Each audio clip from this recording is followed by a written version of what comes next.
My mother is not Native.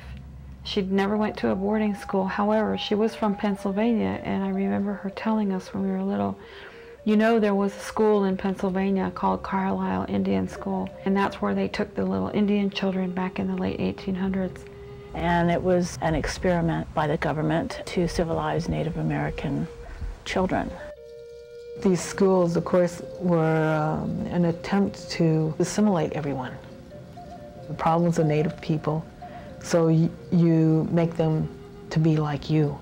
The idea behind the school was to rehabilitate and recreate the Native American into an American. I think it was a futile attempt to change a culture that was very strong in its belief system and retains a traditional element. We were not the very first to discover this world. When we came here, the butterflies were already here. The insects were already here. Plant life was already here. Reptiles were here. Animals were here. The birds were here. The clouds were here. The lightnings were here. The stars were already here. So when we made our emergence to this world, we were seeking a better way of life.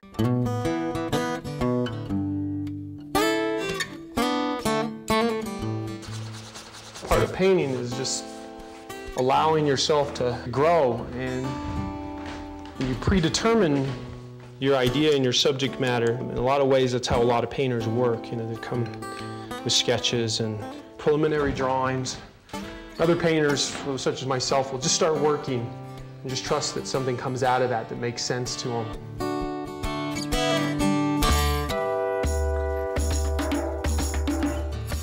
My inspiration early on really came from all the guys that I was painting around. This guy, Robert Anderson, David Lewis, and we all kind of fed off of each other. And I fell into this style of painting, or started into this surreal, circusy style of painting. I mean, it parallels the whole human condition and the absurdity and all kinds of stuff that we were already interested in. And I was, as an artist, not really realizing it, but you know, I was painting, you know, animals and little creatures and stuff, and kind of making things up for a while.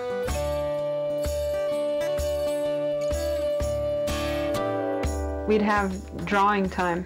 That's what the teachers would call it.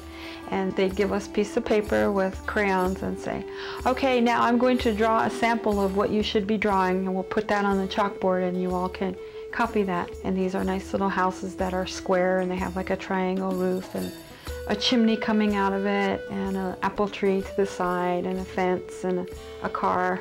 I always thought that was kind of peculiar because we weren't being allowed to be creative or, you know, create anything from our mind or our heart. And I encouraged my classmates to draw whatever they wanted. And I said, you know, why are we doing that? Let's draw what we know. If we want to draw a picture of our home, let's draw a hogan.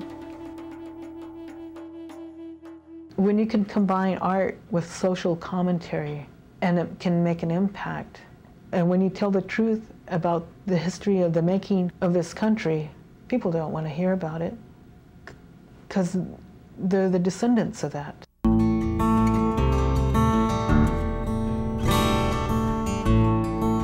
I went to Carlisle when I was invited to be in an exhibition on death and mourning at the State University of New York in the 90s. And so I took a trip to Carlisle to see the school. And also, I knew that there was a graveyard there of children that had been buried there. And there's this one picture in particular. It has all these children in front of the school, and they're all in their uniforms. And all the young girls are in black dresses, and all the boys are in military. And they start from very small to large. And it looks like they're in front of this big, you know, kind of like a Georgia manor or something. And that's when I started thinking about children being butterflies, and you capture them. These children were captured. They didn't go there wanting to go there. And a butterfly certainly doesn't want to be captured. So you can look at it from all sides and see the beauty of it, but it can't get out. You think about it in ways of stripping away one's culture. And these schools, they did that.